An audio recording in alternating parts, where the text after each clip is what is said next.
अस्सलामुअलैकुम viewers, welcome to Sultana Yummy Food Secrets. अल्लाह ताला आप सब पर अपनी रहमतों और बरकतों का नज़ूल फरमाए। आज की ये वीडियो आपके लिए बहुत ही इंफॉर्मेटिव होने वाली है कि आप किस तरीके से ज़्यादा मक्खन और देसी घी बना सकते हैं, वो भी सिंपल और सादा से अंदाज में।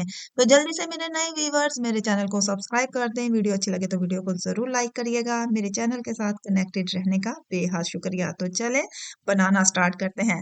तो यहाँ पे जनाब मैंने आज ले लिया है 2 लीटर कच्चा दूध। ये भैंस का दूध है जो डेली बेस पे मैं लेती हूँ।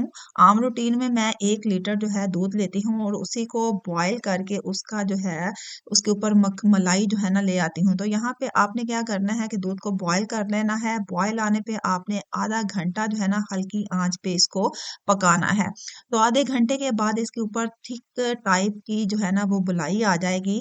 तो वो बलाई ये देखें जनाब, ये 15 दिन की बलाई है जो मैं डेली बेस पे 1 लीटर दूध के ऊपर से उतार लेती हूँ डेली बेस पे। तो आज की ये बलाई जो है ना हमने इसमें शामिल कर लेनी है।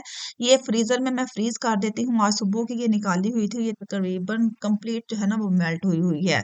तो आज की बलाई जो है वो हमने इसमें शामिल कर लेनी है। ऊपर ऊपर से हमने ये जितनी भी बलाई आई हुई है ये हम इसमें शामिल कर लेंगे इस तरीके से। और बलाई के नीचे भी जो है ना वो एक ऑयली सरफेस होती है दूध के ऊपर, तो हमने ये भी ऊपर ऊपर से उतार लेना है। ये अच्छा खासा इसके ऊपर जो है ना ऑयल होता है। तो ये हम इतना सा दूध हम उतार लेंगे। अब इस बलाई को हमने जो है क्या करना है, हमने इसको ग्राइंड करना है। इसको मैंने कोई जामन नहीं लगाया हुआ, इसका दही नहीं बनाया, ये खालिस दूध वाली बलाई है। तो अब हमने यहाँ पे मैंने ले लिया है एक ग्राइंडर जूसर जिससे हम आम रूटीन में जूस वगैरह बनाते हैं। तो ये जो मेल्ट हुई हुई मलाई है वो हमने इसमें शामिल कर लेनी है इस तरीके से। जितनी अच्छा मलाई हमने इतनी शामिल करनी है कि हमने इतनी सी जगह छोड़नी है कि 1 कप की बाद में हमें पानी की जो है ना अगर जरूरत पड़े तो हाँ वो हम शामिल कर सके। तो तकरीबन ये देखें इतना सा इतनी सी मलाई जो है ना वो काफी है। तो ये देखें चले जी। अब हम इसको जो है ना वो ग्राइंड कर लेंगे। अच्छा, जब आपने इसको ग्राइंड करना है ना तो इसके ऊपर जो है ना झाग टाइप जो है एक सर्विस बन जाएगी।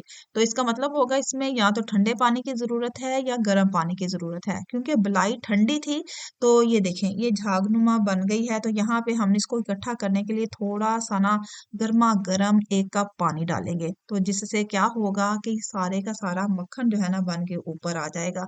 तो ये देखें ये बॉईल किया हुआ मैं थोड़ा सा इसमें गर्म पानी शामिल किया है। इसको हम दोबारा से ग्राइंड करेंगे, 1 से 2 टाइम जो है ना हम इसको ब्लेंड करेंगे। और ब्लेंड करने के बाद वो ये देखें जनाब कितना मजे का जो है ना मक्खन जो है वो ऊपर आ गया है। तो हमने क्या करना है, एक पॉट लेना है, उसमें मैंने साफ पानी रखा हुआ है, उसमें ये मक्खन जो है निकाल लेना है अच्छे तरीके से। आपने ये ऊपर से ये जितना भी मक्खन है ना ये आपने निकाल लेना है। ठीक हो गया। अच्छा, ये जो बाकी का जिस दूध को हमने जिस बलाई को हमने ग्राइंड किया है तो ये जो दूध है ना ये हमने एक खाली पॉट में निकाल लेना है यहाँ पे। और उसके बाद ये देखिए नीचे भी मक्खन लगा होगा, आप इस पॉइंट पे भी इसको साफ कर सकते हैं या एंड में भी इसको साफ कर सकते हैं, एज योर चॉइस। तो ये कोई इतना बड़ा इशू नहीं है, ये साफ हो जाता है। तो हमने बाकी की बिलाई पे भी यही प्रोसीजर जो है ना गुजारना है। तो आपने क्या करना है, अगर सर्दियों के दिन है बिलाई तो डेफिनेटली हमने फ्रीज ही करनी है डेली बेस पे। तो जब ये मेल्ट हो जाए तो सर्दियों के दिन हो तो इसमें गर्म पानी की जरूरत पड़ेगी, और गर्मियों के दिन होना तो फिर जाहिर है इसमें ठंडे पानी की जरूरत पड़ेगी। तो यहाँ पे हमने क्या कर लेना है, यहाँ पे शामिल कर लेना है थोड़ा सा गर्म पानी। और दोबारा इस प्रोसीजर को दोहराएंगे और 2 से 3 मरतबा मशीन को चलाएंगे। और ये देखें जनाब हमारा मजेदार मक्खन जो है ना अगेन मक्खन की एक बड़ी लेयर जो है वो तैयार हो गई है। तो इस मक्खन को भी हम यहाँ पे निकाल लेंगे और बाद में मैं आपको बताऊंगी आप इस दूध को किस तरीके से इस्तेमाल कर सकते हैं। तो जल्दी से मेरे नए व्यूवर्स मेरे चैनल को सब्सक्राइब कर दें। वीडियो अच्छी लगे तो वीडियो को जरूर लाइक करिएगा। मेरे चैनल के साथ कनेक्टेड रहने का बेहद शुक्रिया। मेरे चैनल की हौसला अफजाई करते रहा करें ताकि मैं आपकी के लिए मज़ेदार सी आसान सी रेसिपीज आपके साथ शेयर करती रहूं। तो ये बाकी की मलाई भी हमने इसमें शामिल कर ली है। अच्छा, ये जो मलाई नीचे लगी हुई है बर्तन के साथ, तो हमने इससे परेशान नहीं होना। जब हमें गर्म पानी की जरूरत पड़ेगी ना, तो हमने गर्म पानी इसी में डाल के तो इस बर्तन को हमने साफ कर लेना है और ये पानी जो है दोबारा हमने इसमें शामिल कर लेना है। तो ये देखें, अब हमने गर्म पानी इसमें डालना है क्योंकि वो तो झागनुमा है। तो इसमें गर्म पानी डालेंगे और गर्म पानी डालने के बाद हमने बर्तन को अच्छे तरीके से साफ कर लेना है कि जितनी भी चिकनाई हो ना लगी इधर उधर, तो वो हमने साफ करके इस बर्तन में हमने इस जग में डाल देनी है। ये देखें जी, बर्तन भी साफ हो गया, बलाई भी उतर गई और हमारा दूसरा काम भी आसान हो जाएगा। तो थोड़ा सा गर्म पानी मजीद हम यहाँ पे शामिल कर लेते हैं क्योंकि एक बड़ा सारी खुटली जो थी ना वो फ्रीज हुई हुई थी, तो यहाँ पे हमें गर्म पानी की ज्यादा जरूरत है।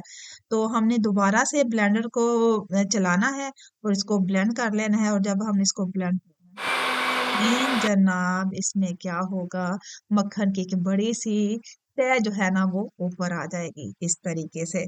तो अब हमने ये मक्खन भी निकाल लेना है। तकरीबन ये 15 दिन की इकट्ठी की हुई बलाई थी आज का दिन डाल के।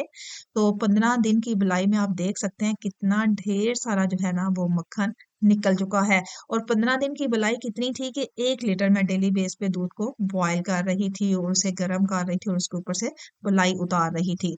तो इसी तरीके से मैंने ये 15 डेज में इसको ये थोड़ी थोड़ी बलाई उतारी और इसको मैंने रख लिया, फ्रीज कर लिया। तो आज मैं इसको ये बना रही हूँ। तो ये देखें जनाब, हम जग के ऊपर जो साइडों पे मक्खन लगा होगा ना, तो ये आपने इस तरीके से भी उतार सकते हैं। एक तरीका ये है कि आपने ये जो दूध निकाला हुआ है ये इसमें शामिल करें, थोड़ा सा गर्म पानी शामिल करें, ब्लेंड करें, तो ये इजीली जो है ना मक्खन ऊपर आ जाएगा। अच्छा जी, ये देखें, अब हमने इस सारे मक्खन को इकट्ठा कर लेना है और ये जो पानी इसमें मौजूद है ये हम बहा देंगे और दूसरा साफ पानी जो है ना इसमें शामिल करेंगे। और ये प्रोसीजर हमने 2 से 3 मरतबा करना है ताकि मक्खन के अंदर जो दूध की खुशबू हो या दूध के लम्स हों या दूध का जो कलर आ रहा होगा ना वो निकल जाएगा। ये देखिए, इस तरीके से मैंने 2 से 3 मरतबा जो है ना ठंडे पानी से मक्खन को वॉश कर लेना है ताकि इसके अंदर से जितना भी दूध का टेस्ट है ना और दूध का ये देखिए जो कलर है वो अच्छे तरीके से निकल जाए। और मैंने मक्खन को इकट्ठा कर लेना है। मक्खन को इकट्ठा करने के बाद मैंने इसे रख लेना है एक बोल में। तो मक्खन को खूब अच्छे तरीके से वॉश करके हमने एक प्याली में हमने इसको निकाल लेना है। ये देखें जनाब, अच्छा जी, ये मक्खन हमारा निकल गया। दूसरी तरफ हमने इस दूध को क्या करना है, इस दूध की ये बहुत मजे की, आप इसमें कोई भी खीर बना लें, कोई भी मीठा बना लें, बहुत ही मजे का, बहुत ही यमी टाइप बनता है क्योंकि इसमें पनीर भी मौजूद है और हल्की हल्की चिकनाई भी मौजूद है और दूध तो है ही। तो ये बहुत मजे का दूध बन जाता है ब्लेंड होके। तो आप इसको क्या करना है, आपने कोई भी मीठा बना लें। तो चलें जनाब, अब हम इस मक्खन को कर लेते हैं गरम ताकि इससे हम खालिस देसी घी हासिल कर सकें। देगची के नीचे चूल्हे पे मैंने कर दी है आंच तेज और तब तक आंच हमने तेज रखनी है जब तक मक्खन जो है फुल मेल्ट नहीं हो जाता। तो जब ये फुल मेल्ट हो जाए तो हमने इसकी आंच जो है वो लो से मीडियम कर देनी है। लो से मीडियम आंच पे हमने इसको पकाना है। ये देखें, इसमें बॉयल आ चुका है तो बस यहाँ पे हमने आंच को लो से मीडियम कर देना है और लो से मीडियम आंच पे हमने इसको कुक करते जाना है। और तब तक कुक करना है जब तक ये घी जो है, मक्खन जो है वो देसी घी में कन्वर्ट नहीं हो जाता। तब तक, जब तक ये इसमें वाइट पार्ट जो है ये खत्म नहीं हो जाता। ये अभी अभी ये देखिए दूध बिल्कुल दूध की शक्ल में है। तो जब तक ये दूध की शक्ल खत्म नहीं हो जाती, मीन्स के इसके जो लम्प्स जो हैं वाइट वाइट वो अच्छे तरीके से बर्न नहीं हो जाते, हमने इसको तब तक पकाना है। और इसका पहचान का ये तरीका होता है कि इसको तब तक पकाएं जब तक बिल्कुल इसके बबल्स जो है ना, वाइट बबल्स खत्म नहीं हो जाते और लाइट ब्राउन सी जो है ना और घी के ऊपर इसकी लेयर ना बन जाए। तो ये देखें, घी में ऑलरेडी ये जो है मक्खन कन्वर्ट हो गया है। इसे मज़ीद हम 10 मिनट पकाते हैं और 10 मिनट पकाने के बाद इसको आपने देख लेना है कि इसके लम्प्स जो है ना वो बिल्कुल ख़त्म हो गए हैं। तो जब लाइट ब्राउन सी शेड आए ना तो आपने फ़ौरन से चूल्हा जो है ना बंद कर देना है। यहाँ पे एहतियात करनी है क्योंकि यहाँ पे अगर आप ज़्यादा देर चूल्हा आँच तेज़ रखते हैं या ज़्यादा देर इसको पकाएँगे तो घी जो है वो जल जाएगा, इसमें जले की स्मेल आएगी, वो अच्छी नहीं लगेगी। तो ये देखें लाइट ब्राउन सी शेड आ रही है तो मैंने यहाँ पे चूल्हा कर दिया है बंद और इसको थोड़ा सा इसके बबल्स जो बन रहे हैं ना इसको थोड़ा सा बैठने देते हैं। तो जब इसके बबल्स उठना बंद कर दें तो ये देखें ज़रा, और क्योंकि ऑयल घी जो है वो ऑलरेडी हीट अप है और अपनी हीट की वजह से भी इसके अंदर जो बबल्स बन रहे होते हैं, इसके अंदर जो लम्प्स होते हैं उस हीट की वजह से भी वो जल जाते हैं। ये देखें लाइट ब्राउन सी घी में शेड आ रही है। तो मैं ये यहाँ पे आपको दिखाती हूँ कि बिल्कुल जो है मक्खन से देसी घी में ये कन्वर्ट हो चुका है। तो इसको थोड़ा-सा नॉर्मल होने देते हैं ताकि इसके बबल्स जो है ना बनना बंद हो जाएँ और यहाँ पे मैं आपको दिखाती हूँ, ये देखें कितना प्यारा-सा साफ-सुथरा, साफ शफ़ाफ जो है ना हमारा देसी घी तैयार हो गया है। तो बस अब हम इसे थोड़ा-सा ठंडा होने पर इसको किसी जार में हम कन्वर्ट कर देंगे। तो यहाँ पे मैंने एक प्लास्टिक का डिब्बा लिया है, आप कोई भी शीशे का जार ले लें, कोई भी स्टील का जार ले लें, जो भी आप इस्तेमाल करते हैं। तो अगर आप प्लास्टिक का जार इस्तेमाल कर रहे हैं तो घी को अच्छे तरीके से ठंडा होने दें।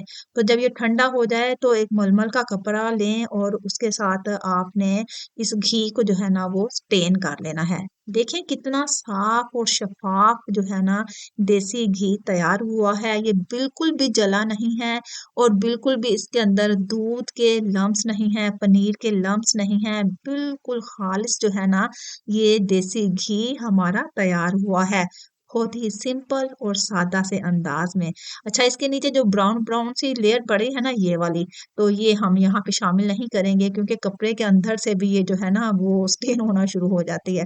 तो बस अब हम चम्मच के साथ इसको थोड़ा-सा करते हैं मिक्स ताकि ऑयल जो है ना वो नीचे ड्रॉप हो जाए और इसके ऊपर जो ये लाइट ब्राउन से जो लम्प्स है ना ये हम इसको ऊपर से उठा लेंगे चम्मच के साथ इस तरीके से। कपड़ा उठाते हैं, कपड़े में से घी को अच्छे तरीके से निचोड़ लेते हैं और ये देखें जनाब हमारा मज़ेदार खालिस घी 15 दिन की बलाई 1 किलो दूध से मैंने ये खालिस देसी घी हासिल कर लिया है, वो भी तकरीबन तकरीबन 1.5 पाव के करीब। बहुत ही सिंपल और सादा से अंदाज में। होपफुली मेरे व्यूवर्स को ये सिंपल सी टेक्निक पसंद आई हुई होगी। मेरे चैनल के साथ कनेक्टेड रहने का बेहद शुक्रिया। इसको मैं रखती हूँ फ्रीज़र में ताकि ये अच्छे तरीके से स्टिक हो जाए, जम जाए। तो ये देखिए हमारा खालिस देसी घी जम चुका है इज़िली। अब आप इसे जैसे मर्ज़ी इस्तेमाल करें। सर्दियाँ आ रही हैं और सर्दियों में साग के ऊपर तो ये मस्ट इस्तेमाल होता है ना। तो ये लें जनाब हमने 15 दिन के 1 किलो दूध से हमने खालिस देसी घी हासिल कर लिया है, वो भी सिंपल और सादा सी टेक्निक के साथ। होपफुली मेरे व्यूवर्स को ये सिंपल सी टेक्निक पसंद आई हुई होगी। मेरे चैनल के साथ कनेक्टेड रहने का बेहद शुक्रिया। तो दुआ में याद रखिएगा अपना और अपने प्यारों का ढेर सारा ख्याल रखिएगा। मिलते हैं एक अच्छी सी यूनिक सी सिंपल सी वीडियो के साथ, तब तक के लिए अल्लाह हाफिज।